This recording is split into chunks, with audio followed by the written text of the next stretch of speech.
start here. Okay, let's see. We should be ready. Okay.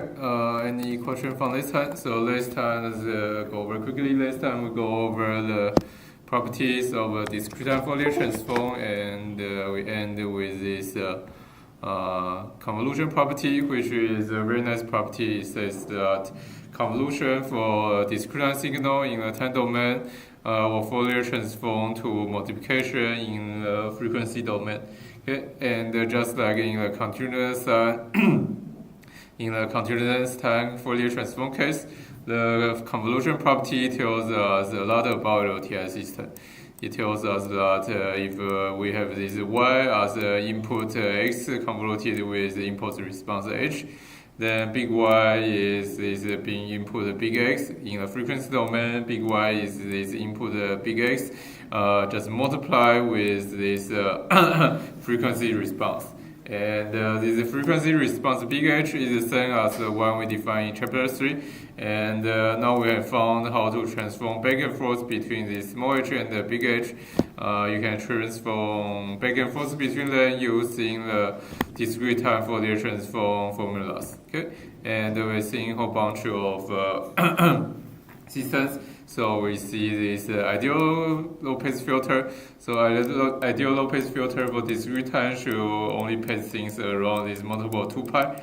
And we see that then in the time domain, so in frequency domain, it should filter out everything high frequency, means things around π. And in the time domain, then it's this sine kind of sampled sinc function. Okay? So sine n over n. And we have seen that what happened, we want to convolute it to exponential decay function. Then we see that it's be similar to, then we can do this partial fraction expansion. And so we go to frequency domain, and we see this weird function is kind of 1 over a polynomial of e to the minus j omega. And we do a partial fraction expansion, then we can use the same Fourier transform pair, go back to this linear combination of exponential decays. And we also see that if we have a higher order in this weird polynomial in e to the minus j omega, then then a partial fraction expansion you cannot just get, you will get more than just first order term. And we need to do quite a bit of work, so we use the differentiation property, the differentiation in frequency property and time shifting property to get Fourier transform of this 1 over 1 minus alpha 1 over 1 minus alpha e to the minus j omega squared. Okay? And so we use a whole bunch of property to see what's the Fourier transform of this thing. And you see that it's kind of like a continuous case. So the result is you still have exponential decay, but you actually also have the extra polynomial factor in n. So you have this n plus 1 times alpha to the n. Okay? And then we further see that we can kind of combine some -1 to the n modulation to change a low-pass filter to a high-pass filter. And if you add together a high-pass filter and a low-pass filter, we'll get a band-pass filter.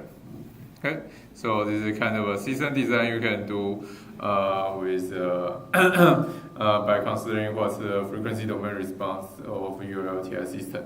Okay, and today we are going to talk about quite a bit of things. So first, let's try to say what we plan. So first, we are going to go over the lattice property. This is a multiplication property, and then we are going over duality of all the Fourier transforms, and we will try to talk about difference equations.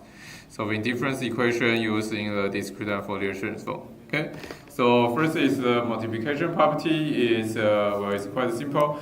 The property itself says that if you have two signals multiplying together in the time domain, then the corresponding Fourier transform is the is a big x1 and a big x2 convoluted. So the Fourier transform, this y is the convolution of a big xy and a big x2. Okay, so here, but big xy and the big x2 are periodic functions, so here we have a periodic convolution.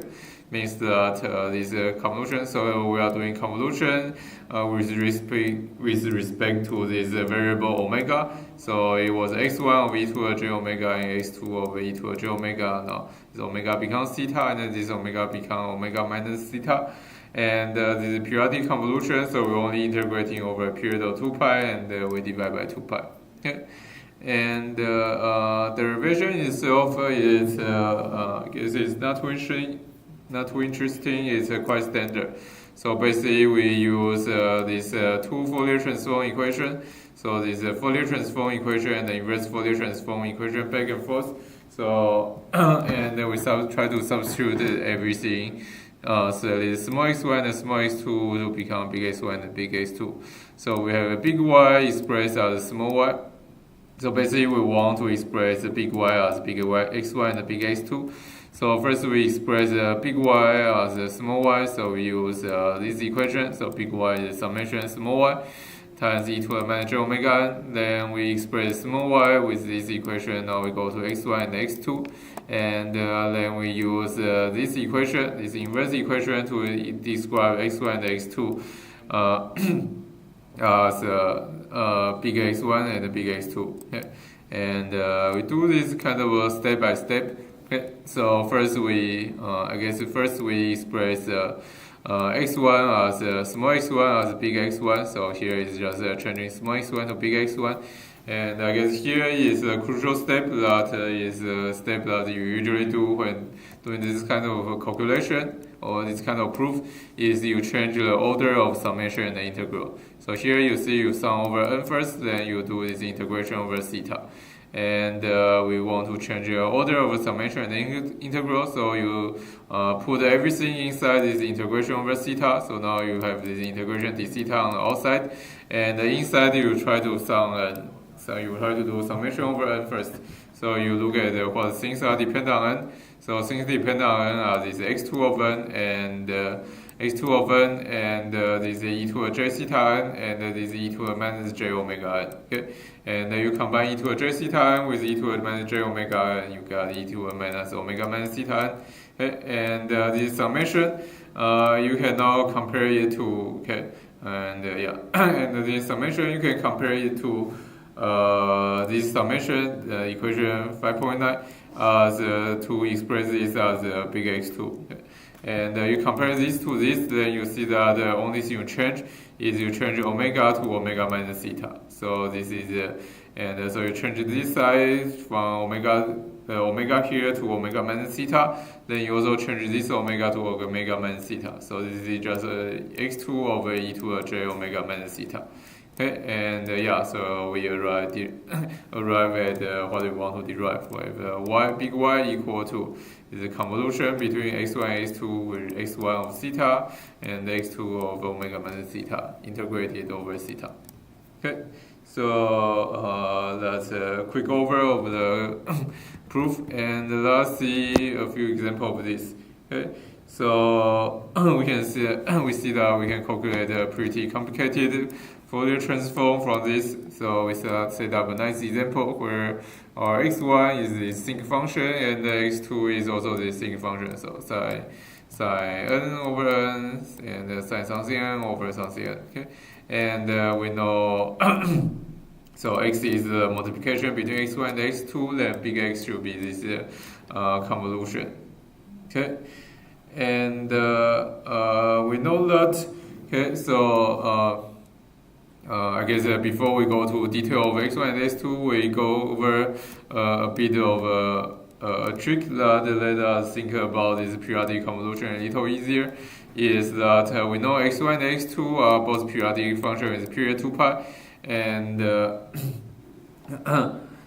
so we can change this. So we know this convolution, we only need to integrate over a period of pi, a period of 2 pi. And now let's say we change for now let's fix the periods from like minus pi to pi, And we can, because we're only integrating from minus pi to pi, we can cut off our x1 to some x1 hat that only have value between minus pi to pi. And then now you are integrating this thing, you can change the integration range from minus infinity to plus infinity.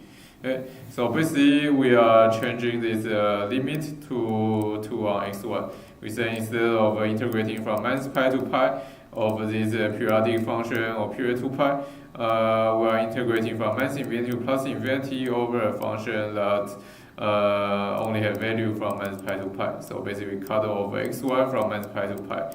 And so we have this x1 hat multiplied with x2, and we integrate over everything. That will be our convolution. Okay, and now go back to this sinc function, and we know that in chapter 3, or also in this chapter, we know that for this sinc function, we do Fourier transform, we'll get this periodic square wave. Okay, so x1 will be periodic square wave with plus minus pi over 2, and x2 will be periodic square wave with this period minus with minus 3 pi over 4 to plus 3 pi over 4. Okay, and so for x1 it should be this periodic function.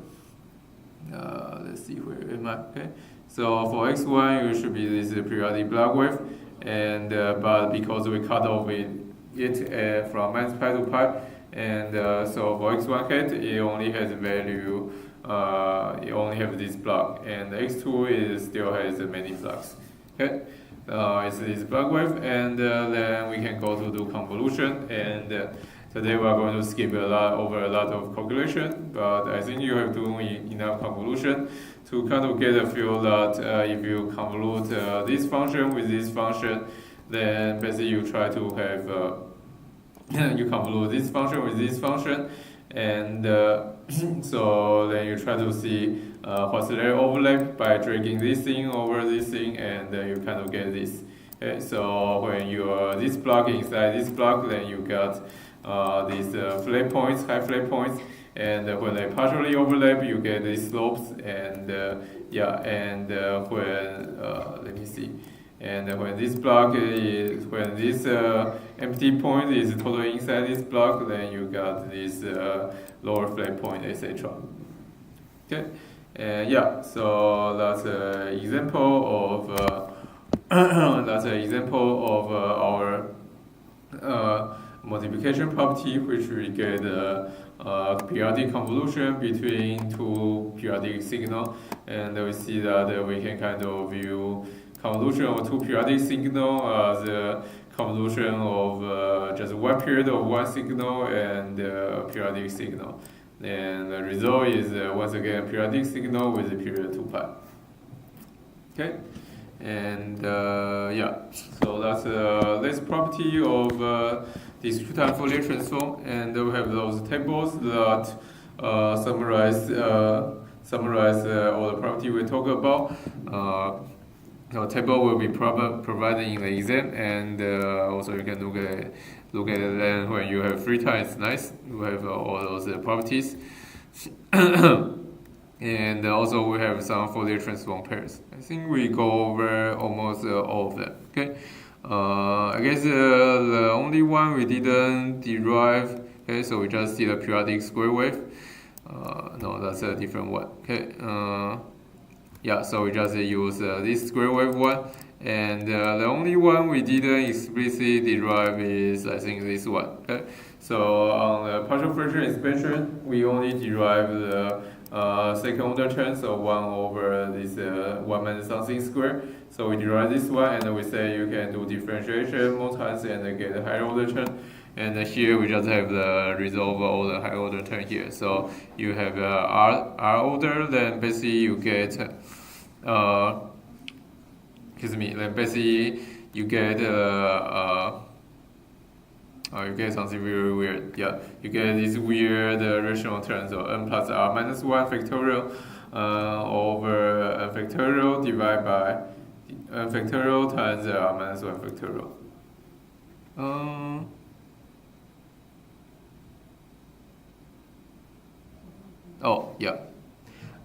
So this is a weird term. we're seeing. So this is basically R minus one order. So this is basically an order R minus one polynomial because a lot of terms. So the top here and so if you want to look at this as a polynomial of n, then let me see. Can I use this? No. Okay. So I need to go back to use this. Okay.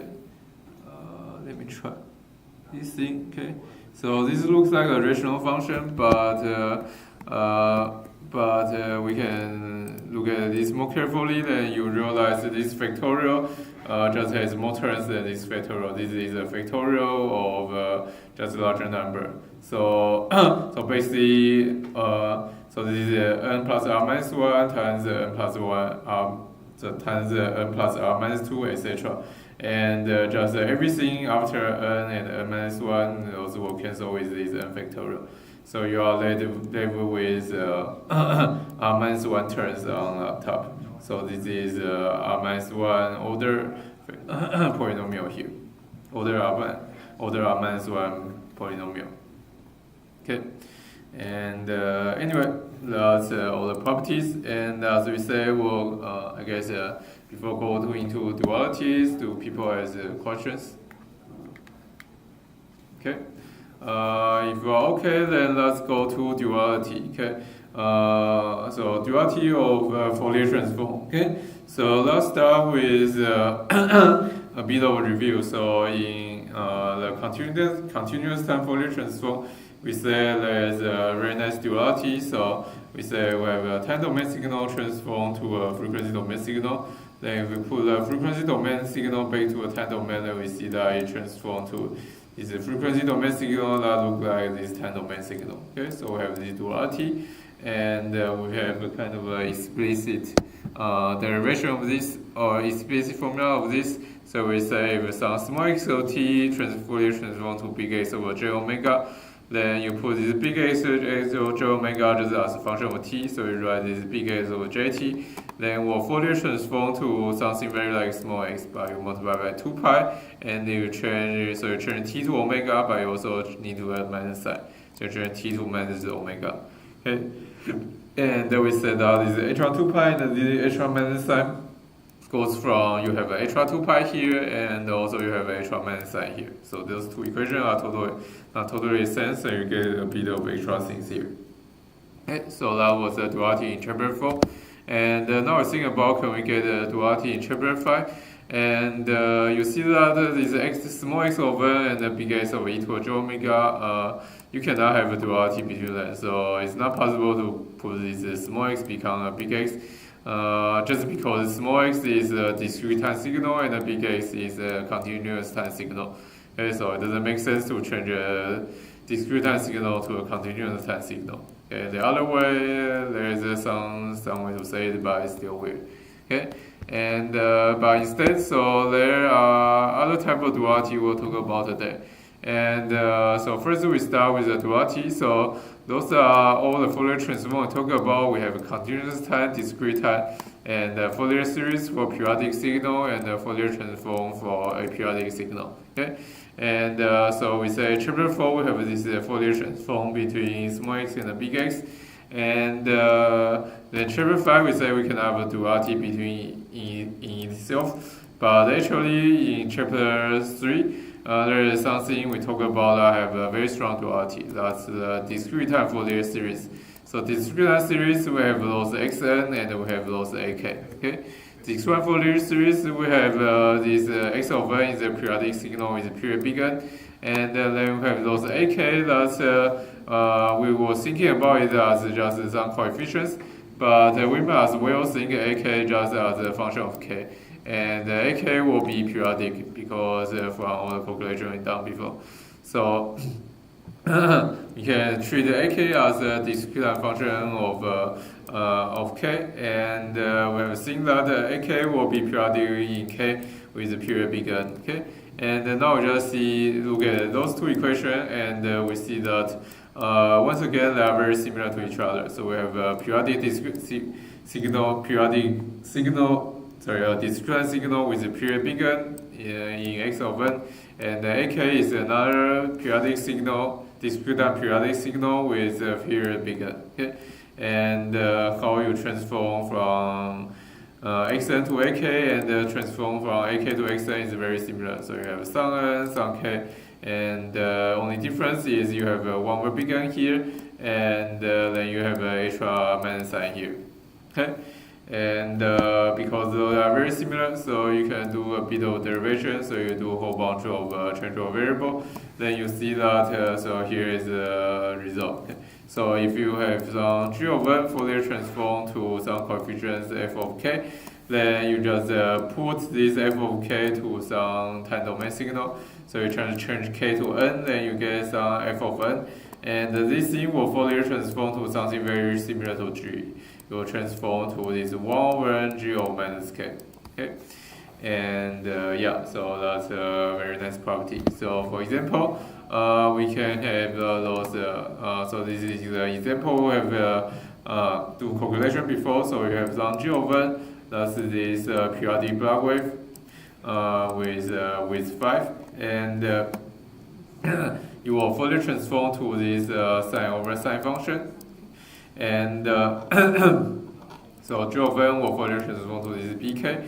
And now if we have this bk in a time domain, so if we have some x of n, just b sub n, this is a sine over sine function in a time domain, then we'll Fourier transform to also a block signal.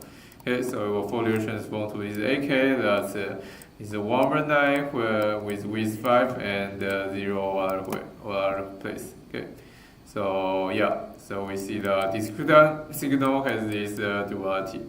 And yeah, it's very similar. Okay, and yeah, and the other properties, so just like in chapter 5, there are some properties that's dual between frequency domain and time domain. So we see this convolution property, so this discrete convolution property will be dual to this discrete multiplication property, and also also this time shift property will be dual to this frequency. I guess it's not quite frequency shift. It is this k shift property. Okay, and yeah, so that's the first duality.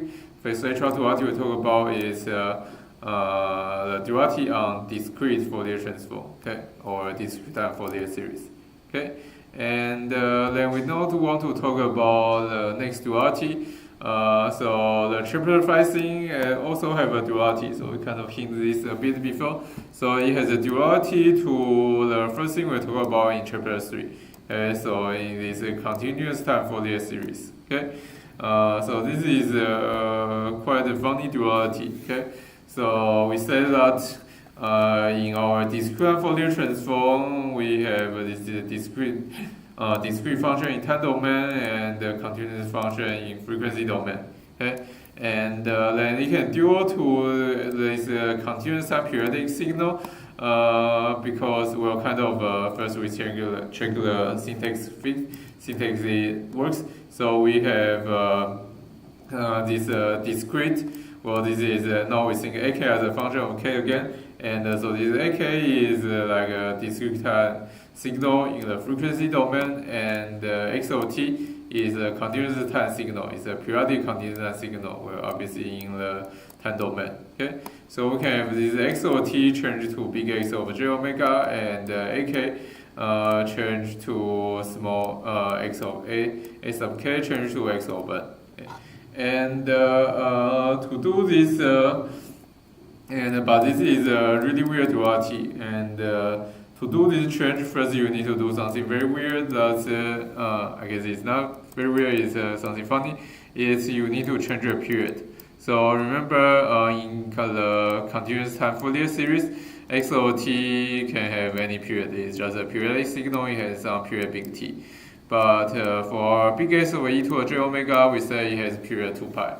So if you want this duality to work, you need to change this thing to period 2 pi. And this can be done with the time scaling change we had before. So we say we can just time scale this thing, and this was a weird property in chapter 3. It says that you change x of t to x of at, then actually your ak won't change, the coefficient won't change, but will change your period to t over big A. Okay, so you can do this time scaling to change your big T to you change your big T to 2 pi, and so this is the first step. So this is the first block here. Is weird scaling you need to do to make this duality work. So you need to fix the period. You need to change the period to 2 pi. Okay, this thing, and this is not nice. So maybe like this way. So maybe like this. Block this. So first we need to change the period to 2 pi. And once you do this, then you can do however change your variable, and you see that you can map a of minus n to x of n, and you can map x of omega to big S of e to a j omega. Okay. And yeah, so from a continuous time Fourier series pair, you can get a discrete time Fourier transform pair. So from this pair of x of t and ak, you can get a pair of x of n and big S of e to a j omega. Okay, and yeah, and let's see an example of this. So this example is kind of we kind of also see this example where we get Gibbs phenomena. We have this block wave. Okay. So we have the block wave. Let's try to draw it a little bit here. So it's 1 between minus t1 to t1. So minus t1 to t1, and it has a period of big T. It had some period of big T. But now we need to change big T to 2 pi. Okay. So now we say we fix the period to be 2 pi. So we have period 2 pi block wave, and with width big T1. And then we do this Fourier series transform, and we see that it has this sample sinc function. So it's sine kt1 over k pi. Okay. And from this Fourier series pair, and I guess we should write a double arrow. Okay, so this block wave has this Fourier series, and from this Fourier series pair, we can get our discrete-time Fourier transform for this x of n. Then we see that when x of n is sine pi n over 2 over pi n, then okay, here we have set t1 to sine pi over 2, and then we change ak to x of n. Then yeah, so we change a minus n as we set a of minus n as x of n, and we can set g of omega as big S of e to the omega. Yeah. And yeah, so we have this duality between block wave and this kind of sampled sinc function. This is a discrete sinc function. Okay. This is a sampled sinc function. And we see that we have this entanglement and this block wave entanglement and sinc function in frequency domain, and we can have the duality to change to sinc in time domain and block wave in frequency domain. Okay, and we talked about this example before. Let's try to find. And we say this example will tell us a bit of a convergence issue in the discrete time Fourier transform, because when we try to transform from this block wave to this sinc and transform back, we see we get some Gibbs phenomena here. And similarly by duality, when we get from this big X of e to a j omega, then transform to x of n and transform back, then we get some Gibbs phenomena at the edge. Okay, so that's duality. Any question? Guess I should. Yeah, never mind. We'll get a link somewhere, sometime. Link. Okay, we'll update the links later. Okay, so we'll go over really quickly, but I guess the high-level idea is pretty clear. So we have these three pairs of duality between or Fourier transform relations. So we have this Fourier transform, and it has duality, and then we have this discrete-time Fourier series, which also called, so very confusingly, but also called discrete-time Fourier transform. Okay. And you can kind of see why we like to call this discrete Fourier transform, because yes, both of the time domain and the frequency domain being discrete time, and also just like Fourier transform, it has a duality in itself. Okay, and anyway, so continuous time Fourier transform has duality, discrete Fourier transform has duality. Then we have this weird discrete time Fourier transform has duality to this continuous time Fourier series. Okay, and that's all for duality. And let's talk about the next topic. Will be a bit computation heavy, I think, but we're going over pretty quickly today. Okay, so the next topic today is talking about how to solve this linear constant coefficient difference equation. Okay? And so we assume in initial rest. Anyway, so with linear constant coefficient, the difference equation look like this. So small reminder. So it's summation k, and so some ak times y over minus k. So we have a lot of time delayed y summing together. Okay, so with up to n terms, and then this thing should equal to summation k from 0 to big N, bk x over minus k. So a whole bunch of time delayed x signal with a linear combination up to big N terms. Not big N terms, up to big N delay. Okay, so this is a difference equation, and just like differential equation, we need some auxiliary condition for this to have a unique solution. Okay, so just like before, we assume our initial rest condition as our auxiliary condition, means that y of n only have a value until x of n has value. Okay, so we assume initial rest, and similar with initial rest, this thing is LTI system, and it's causal. Okay, so this is causal LTI system, and we assume and once again we assume stability, so we assume the Fourier transform of everything exists. So then we so here I guess we need to also assume Fourier transform exists. Assume Fourier transform exists. Then if our Fourier transform exists, then we Fourier transform everything, and then this becomes a linear combination on big Y and a linear combination on big X. But by the time series property, so this time series by K, it just gives you a HY equal minus JK omega, and this time series by K, and so both of these time series by K give you HY equal JK omega, and then you see that this big Y term and the big X term has has nothing to do with AK, so you just have a summation of a whole bunch of K term and summation of a whole bunch of BK term. And then also by the convolution property, we know how big Y and big X will relate to this your system function big H. So big Y should equal to big X times big H, and so big H will just equal to big Y divided by big X. Yeah. And so we move things around. Big Y divided by big X should be just this linear combination on BK over linear combination on AK. And let's read a bit more carefully. So it's a summation BK e to the minus JK omega over summation AK times e to the minus JK omega. Okay.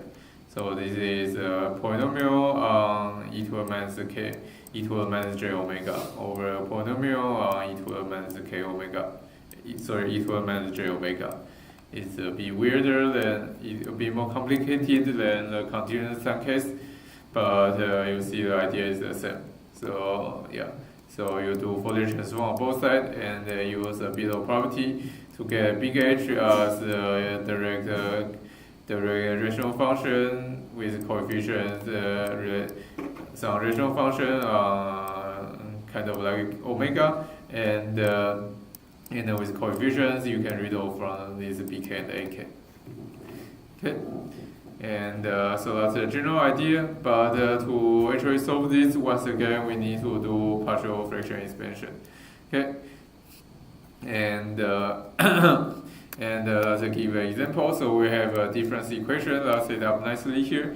So 1 over n minus 3 over 4 1 over n minus 1 plus 1 over a 1 over n minus 2 equals to 2x over n. And so first we solve the big H for this thing. Excuse me. We are okay. So about time. Yeah. So we solve for big H of this thing, and basically we look at this equation and just read the result. So the upper term should be summation over those AK term, and x you don't have any time delay, so just have these 2 become 2 here, and then on the denominator we have wrong. On the denominator, we have those summation ak to the minus jk omega. Okay, so we have summation over this thing, so 1 become 1, and minus 3 over 4, or minus 3 over 4, and it was 1 over n minus 1, so it gives you hi e to the minus j omega, and this 1 over a become 1 over a, and minus 2 become e to the minus 2 j2 omega. Okay, and okay, so this is our big H, and from big H we want to find the small h. And to find small h, then now we do partial fraction expansion. Okay, so instead of doing integration on this thing, we do partial fraction expansion and try to use this Fourier pair. So this a to the n u over n is Fourier transform to 1 over 1 minus a e to the minus j omega. Okay, so we do partial fraction expansion, and we do partial fraction expansion on this e to the minus j omega. So we try to factor this as 2 monomials in terms of e to the minus j omega. So we have 2 over 1 minus 1 over 2 e to the minus j omega times 1 minus 1 over 4 e to the minus j omega. And here we set up the number nicely, so just have a clean number 1 over 2 and 1 over 4 here. Okay. And from here, so we have factor the lowercase term, then we can do partial fraction expansion. So I will expand to a partial fraction of 1 over this 1 over 2 e to the minus j omega, and another fraction involving 1 over some coefficient over 1 minus 1 over 4 e to the minus j omega. And the coefficients, just like in chapter 4, you can multiply all both sides and find this coefficient of 4 and minus 2 here. Okay, and so this 4 and 2, you do partial fraction expansion to get this 4 and minus 2. Okay, and then finally, once we have expanded those two terms, then we can use this Fourier transform pair to just rid of this as 4 times, so this 1 over 2 becomes this 1 over 2 to the n, and u of n, then minus 2, and this 1 over 4 becomes 1 over 4 to the n, u of n. Okay, and we see that this, just like in a continuous design case, these don't always work out. You need a lot of things to be, so basically here you need things to be stable so that you can transform back and forth between your h of n, big H, and small h. And in particular, here you see that to use this formula, you need absolute value of alpha less than 1. Okay, so if we don't have a nice number here, then we have a bigger than 1 number here, then we don't know how to do this Fourier transform. Then we, once again, then that's what we do in chapter 10, we will need to do the transform. But for now, we deal with problems with correctly tuned numbers, and we see that when we can indeed do this inverse Fourier transform, then we can use this set of strategy to get our small h of n for our difference equation. Okay, and so that's the first example, and in the next 10 minutes we can talk about the next example. So we talk about example with more complicated calculation. We say with same difference equation. So we start with this difference equation, and we have calculated big H is this thing, and now we try to calculate input-output pair. So now we get input is another exponential decay, so it is exponential decay with 1/4, and we try to calculate the small y, the output of small y over. And so just like our strategy, as always, we go to frequency domain, so we change big X, small x to big X. So the corresponding big X will be this, so this 1/4 becomes 1/4. It's quite a complicated term, but with 1/4 to 1/4 here. And once again, is a rational function with e to the minus j omega. Okay, and then you multiply them together, then you can become this thing. Okay, because we already factored the denominator of big H, so then you can easily just get a factored form of your big Y here. Okay?